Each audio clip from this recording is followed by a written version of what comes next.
नमस्कार, वंदे मातरम। मैं हूं श्यामगिरी। आप देख रहे हैं हमारा चैनल मुद्दा भारत का। मुद्दा भारत का यानी मुद्दा आपका। मुद्दा है आज हमारा सोशल मीडिया से जुड़ी हुई एक खबर का।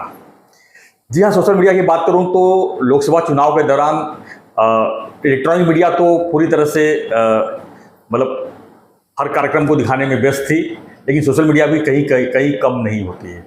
सोशल मीडिया के थ्रू जो है आजकल राजनेताओं का और किसी भी पार्टी का जो है प्रमोशन और डिमोशन दोनों काफ़ी निर्भर करता है। तो अब एक खबर इसी आई है कि जो सीनियर एक यूट्यूबर हैं भाऊ तोरसेकर जी, जो काफ़ी उनका सम्मान है पूरे समाज में, हमारे महाराष्ट्र में, और उनके काफ़ी बड़े फॉलोअर्स हैं, यानी कि मिलियन में फॉलोअर्स होने वाले हैं। और उन्हें जो है बीजेपी की तरफ से नोटिस दिया गया है। क्या है ये पूरा मामला, इसी पर हम आज चर्चा करेंगे। हमारे साथ में है राजनीतिक विश्लेषक दयानंद नेने जी, वो भी सोशल मीडिया में काफ़ी एक्टिव हैं। हम इनसे जानेंगे कि सोशल मीडिया पर पार्टियों का किस तरह का होल्ड बनाने की कोशिश होती है, और उसमें थोड़ा सा भी लेफ्ट राइट हुआ तो किस तरह से नोटिस थमा दिया जाता है। इस पर जो है पार्टी पर क्या असर पड़ेगा और सोशल मीडिया पर क्या असर पड़ेगा। सर, स्वागत है आपका हमारे चैनल में। जिस तरह से घटनाएँ हो रही हैं आजकल, बात बात पर जो है सोशल मीडिया को प्रेशर बनाना, उनको नोटिस थमा देना, और क्या कहेंगे कुल मिला के एक तरह से सोशल मीडिया को लोग जो है अपने आप को प्रमोशन का जरिया मानते हैं। दूसरी तरफ अगर उनके मतलब थोड़ा सा भी उनके खिलाफ अगर कुछ गया मामला तो नोटिस भी थमा देते हैं। ये कौन सी दादागिरी है, क्या कहेंगे इस पर? नमस्ते और वंदे मातरम। आज का जो विषय है श्याम जी, उसको दो भाग में अपन डिस्कस करेंगे।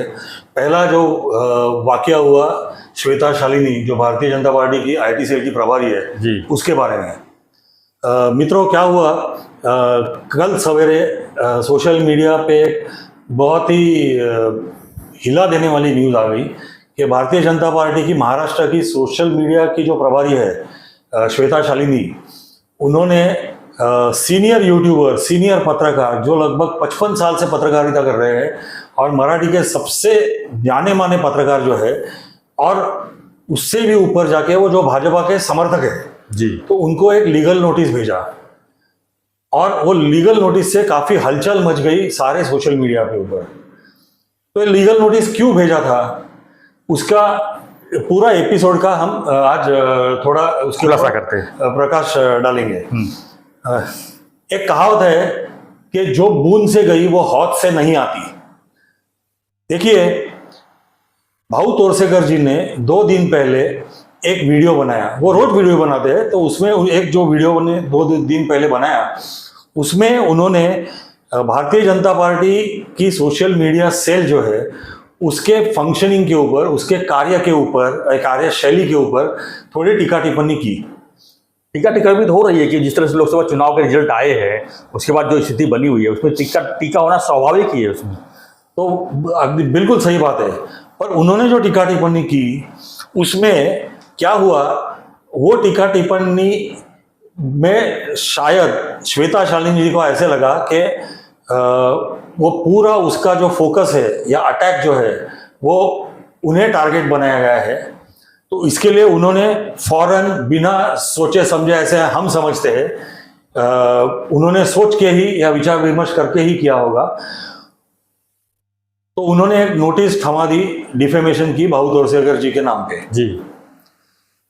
और ये मालूम भी किसी को नहीं पड़ता, उन्होंने स्वयं, मैंने भाऊ तोरसेकर जी को नोटिस भेजी है, या ट्विटर पे ट्वीट किया।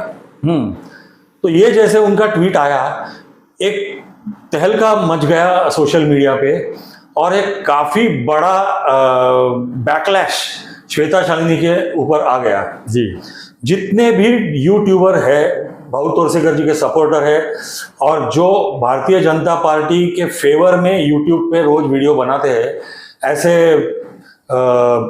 सुशील कुलकर्णी जी होए, या तो प्रभाकर संजगिरी होए, या आबा मालकर जी होए, या खुद अपना मुद्दा भारत का होए, सब लोग बहुत ही चिढ़ गए इस मामले के ऊपर, बहुत नाराज हो गए, और उन्होंने काफी तीखी प्रतिक्रिया सोशल मीडिया पे जताई जी। ट्विटर पे, फेसबुक पे, हर जगह से श्वेता शालिनी की आलोचना होने लगी, और इस आलोचना होने के बाद शाम को श्वेता शालिनी ने ये अपना नोटिस जो भेजा था वो वापस ले लिया। क्या बात है, वापस भी ले लिया? हाँ, वापस भी ले लिया। और वापस लेने के बाद उन्होंने और ट्विटर पे लेटर उन्होंने जो भाऊ तोरसेकर जी को लिखा, उसमें उन्होंने लिखा था कि मैं आपकी बहुत इज्जत करती हूँ, आपकी गलतफहमी हो गई है, आपने ये सब मेरे को लिखने के पहले मुझसे बात करनी चाहिए थी, वगैरह वगैरह, और मैं आपसे को एक बार आके मिलती हूँ और मेरे बारे में जो गलतफहमी हुई है वो आपकी दूर करती हूँ। तो श्वेता शालिनी जी ने ये नोटिस वापस लेना एक सही कदम था। She tried to right a wrong which she had committed. जो गलत पहला कदम उठाया था वो ठीक करने के लिए उन्होंने प्रयास किया, पर जो मैं कह रहा हूं, जो बूंद से गई वो हौद से नहीं आती। सवेरे जो नोटिस भेजने के बाद उनके बारे में लोगों के मन से जो उतर गई, वो उनकी इमेज को जो क्रैक गई, मतलब जैसे बोलते हैं कि आईने को जब क्रैक जाती है तो आप उसको जोड़ नहीं सकते, वो हमेशा वो दरार दिखती रहती है आपको। बिल्कुल। तो वैसा ही थोड़ा बहुत श्वेता शालिनी जी के बारे में हुआ है। मैंने थोड़े ऊपर इसके ऊपर थोड़ी सी जांच की कि ऐसा क्या हुआ कि उन्होंने शायद भेजा होगा ये नोटिस। हाँ, किस बात पे नोटिस भेजा? किस बात में नोटिस भेजा होगा? जी। देखिए, मैं आपको एक बात बताता हूँ। मैं 30-35 साल से भारतीय जनता पार्टी और संघ परिवार से जुड़ा हुआ हूँ। मेरी संघ आयु हुई 35-36 साल की है। तो मैंने कभी भी श्वेता शालिनी से मेरी मुलाकात नहीं हुई है, ना मैं उन्हें जानता हूँ, ना मेरी उनसे कभी बातचीत हुई है। नहीं, मैं तो मिला हूँ, जानता भी उनको। अच्छा। और मैं मुद्दा भारत के चैनल में उनका कई बार इंटरव्यू भी ले चुका हूँ मैं। अच्छा। हाँ, नहीं, वो मैंने सुना है वो थाना में ही रहती है। थाना में नहीं रहती हैं वो रहती हैं पूना में रहती हैं, कभी मुंबई में रहती है, थाना में कभी कभी आते हैं, उनका कार्यालय है यहाँ पर छोटा। अच्छा जी। हाँ, तो मैं यही कहना चाहता हूँ, मेरी ना उनसे मुलाकात है, ना मेरा उनके खिलाफ कुछ प्रेजुडिस है। नहीं, काफी अच्छी पॉलिटिशियन है। नहीं तो क्या होगा, मैं ये पहले क्यों क्लियर कर देना चाहता हूँ, नहीं तो मुझे मैं नोटिस ठोक देगी वो। जी। हाँ, मैं नोटिस से डरता नहीं हूँ। हाँ। देखिए, भाऊ तोरसेकर जी ने जो कल परसों जो वीडियो किया था, उसमें उन्होंने वीडियो की शुरुआत जो की वो 2019 में कांग्रेस की जो कैंपेन हुई थी जी, तो उस कैंपेन का एग्जाम्पल लेके उन्होंने वो वीडियो चालू किया, और उसमें उन्होंने दिव्या स्पंदना करके कांग्रेस की जो एक उस वक्त की 2019 की जो सोशल मीडिया की संयोजक थी, उसका काफी बार जिक्र किया, उसकी कार्यशैली का जिक्र किया, और उसकी वजह से कांग्रेस कैसे जोखिम में आ गई, कैसे मुसीबत में आ गई, उसका सारा जिक्र किया। और उसके बाद में वो गए Bharatiya Janata party media cell के ऊपर, और वो जब गए तो उन्होंने पहला सवाल किया था कि भारतीय जनता पार्टी की दिव्या स्पंदना कौन है, और फिर आगे चल के उन्होंने श्वेता शालिनी का जिक्र किया। तो हो सकता है श्वेता शालिनी जी को ये बुरा लगा होगा कि उनका कंपैरिजन वो दिव्या स्पंदना से कर रहे हैं, और दिव्या स्पंदना माने साउथ की एक काफी सक्सेसफुल हीरोइन रह चुकी है रामिया करके, वो दिव्या स्पंदना के नाम से कांग्रेस में एक्टिव थी। और जैसे ही 2019 के चुनाव आ गए, नतीजे आ गए, तो उसके बाद में वो फिर कभी दिखी नहीं। तो ये जो रेफरेंस था, मेरे ख्याल से वो श्वेता शालिनी जी को बुरा लगा होगा, उन्होंने वो सोचा होगा और उनको गुस्सा आ गया होगा कि ऐसा गलत रेफरेंस या गलत कंपैरिजन ऐसे क्यों किया है। क्योंकि मेरे सुनने में आया है कि वो ठाणा से ओड़ा माजीवाड़ा से विधानसभा चुनाव लड़ने में इंटरेस्टेड है, ऐसा सुना है। हाँ। तो वो अगर सच्ची में इच्छुक है तो ये ऐसी घटना या ऐसी टीका टिप्पणी उनके खिलाफ इलेक्शन के 3 महीने पहले अगर होती है तो वाजबी है कि उनको बुरा लग सकता है। पर ये बुरा लग सकता है, ये भी सही है, फिर भी नोटिस भेजना धाड़ करके ये उसका आंसर नहीं था जी। क्योंकि भाऊ तोरसेकर जी गत 5 साल से उनका प्रतिपक्ष नाम से जो YouTube चैनल चला रहे हैं, उसमें रोज, लिटरली रोज, वो भारतीय जनता पार्टी की को पूरक हो ऐसी ही भूमिका रखते आए हैं। और लोकसभा में तो उन्होंने कैंपेन भी किया था, और लोकसभा में उन्होंने मुलुंड में, मतलब मुंबई में मुलुंड होए, घाटकोपर होए, पूरे महाराष्ट्र पूना में, होए, पूरे महाराष्ट्र में। हाँ दक्षिण महाराष्ट्र होए, उधर जाके उन्होंने कैंपेनिंग भी किया था। और सिर्फ उन्होंने नहीं, उन्होंने सुशील कुलकर्णी ने, प्रभाकर सूर्यवंशी, इन सब ने कैंपेन किया हुआ था भारतीय जनता पार्टी के लिए। और इसकी वजह से एकदम तीखी प्रतिक्रिया श्वेता शालिनी के खिलाफ आई है। अभी मैं दूसरे हिस्से पे आता हूँ कि अलग अलग पार्टियों के मीडिया सेल्स जो अभी एक्टिव हो चुके हैं, तो उनका रोल ये पॉलिटिकल कैंपेन में क्या है असल में, और कैसा होना चाहिए। आपको याद होगा 2014 में जी सबसे पहले सोशल मीडिया का बहुत ही अच्छी तरह से इस्तेमाल और बड़े पैमाने पे इस्तेमाल मोदी जी ने किया था। जी प्रशांत किशोर ने पूरा उनका मीडिया सेल का कैंपेन हैंडल किया था। और फिर एक बार मोदी सरकार, ये जो ब्रीद वाक्य उन्होंने बनाया था, और वो जो बार बार सोशल मीडिया पे हर जगह पे, हर चौराहे पे, हर चाय की नुक्कड़ पे, सब जगह पे जो उसको हिट कर रहे थे, उसकी वजह से एक पब्लिक ओपिनियन मोदी जी के फेवर में बिल्ड होने को काफी बड़ा उनका मदद हुआ था। जी और वो चुनाव के बाद असल में सारे राजकीय नेता गण सोशल मीडिया की तरफ एकदम जागरूकता से देखने लगे, और अपना पीआर, पब्लिक रिलेशन लोगों में पहुंचाने के लिए और लोगों में अपना इमेज बिल्डिंग करने के लिए ये बहुत अच्छा, और जो ट्रेडिशनल एडवर्टाइजमेंट के दायरे है, होर्डिंग लगाओ या एडवर्टाइजमेंट लगाओ या टीवी पे वीडियो दिखाओ, उससे ये रिलेटिवली सस्ता माध्यम था। तो इस हिसाब से सारे लोग यहाँ पे एक एक करके मुड़ने लगे सोशल मीडिया पे। काफी पत्रकार, जो रिपोर्टेड पत्रकार है, वो भी यूट्यूब पे आ गए हैं, काफी यूट्यूब पे आ गए, और वो तो प्रोफेशनली लोगों के क्या कहते हैं, मैन मैनेजमेंट करते हैं आज। बिल्कुल बिल्कुल। हाँ, इमेज और मीडिया बिल्डिंग का काम भी पत्रकार करते हैं, और काफी यूट्यूबर्स ने भी यूट्यूब चैनल्स खोले हैं, जैसे अपना भी है, अपना मुद्दा भारत का। जी अभी देखिए, भारतीय जनता पार्टी का जो उस वक्त का मीडिया सेल था, वो उन्होंने अपना बार इतना ऊंचा लगा के रखा था, बना के रखा था कि आइडियल मीडिया सेल कैसा हो तो भारतीय जनता पार्टी जैसा हो। तो जैसे 2015 के बाद में 2019 तक एक एक साल होते गए आगे, तो क्या था, उन जो टीम मीडिया सेल की थी, एक तो पहला लॉट जो था वो छोड़ के चला गया, नए लोग आ गए। जैसे सत्ता आ गई तो काफी पदाधिकारी जो थे वो संगठन से सत्ता में चले गए, और फिर मीडिया सेल में अलग अलग जगह पे नए नए पदाधिकारी आ गए जी।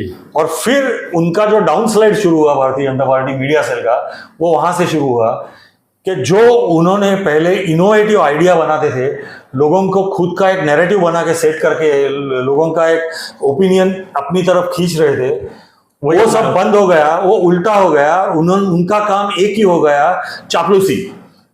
मोदी जी हो, अमित शाह हो, नड्डा जी हो, उन सबके जो ट्वीट आते हैं वो रीट्वीट करने के, और फिर जैसे कंपटीशन लग गई कि जो सबसे ज्यादा रीट्वीट करता है वो सबसे अच्छा सोशल मीडिया का कैंपेन कर रहा है। तो जहां से इनोवेटिव और नैरेटिव सेटिंग सेल दूर होते होते चापलूसी की तरफ ये पूरी मीडिया सेल आ गई, और प्रोएक्टिव जो मीडिया सेल होना चाहिए वो रिएक्टिव हो गए भारतीय जनता, और उसका डायरेक्ट इफेक्ट आ गया कि गत 5 साल आप देखो, एक भी कैंपेन या एक भी सब्जेक्ट भारतीय जनता पार्टी के मीडिया सेल ने, ऑल इंडिया होए या तो महाराष्ट्र होए, उन्होंने उठाया है जिसका जिक्र सारे देश में हुआ है या सारे राज्य में हुआ है, ऐसा एक भी इशू मुझे याद नहीं है। और उल्टा आप देखो तो मराठी में कहावत है, पुढच्याच ठेस तो पाठचा शहाणा, मतलब आगे वाले को अगर ठेच लगती है, वो गिरता है, तो उसके पीछे चलने वाला सावध हो जाता है। तो वैसे कांग्रेस का हुआ जी। उन्होंने भारतीय जनता पार्टी का जो डाउनफॉल था वो देखा, स्टडी किया। प्रशांत किशोर के ही एक जो सहकारी थे, सुनील कोनुगलू, वो आजकल कांग्रेस का मीडिया सेल देख रहे हैं, उनका कैंपेन देख रहे हैं मीडिया का। और उन्होंने क्या किया, 3 महीने के अंदर उन्होंने ऐसा आक्रामक कैंपेन चलाया कांग्रेस का, जो जनवरी में जब राम मंदिर का उद्घाटन हुआ, तो ये 2024 का इलेक्शन भारतीय जनता पार्टी के लिए डन डील था।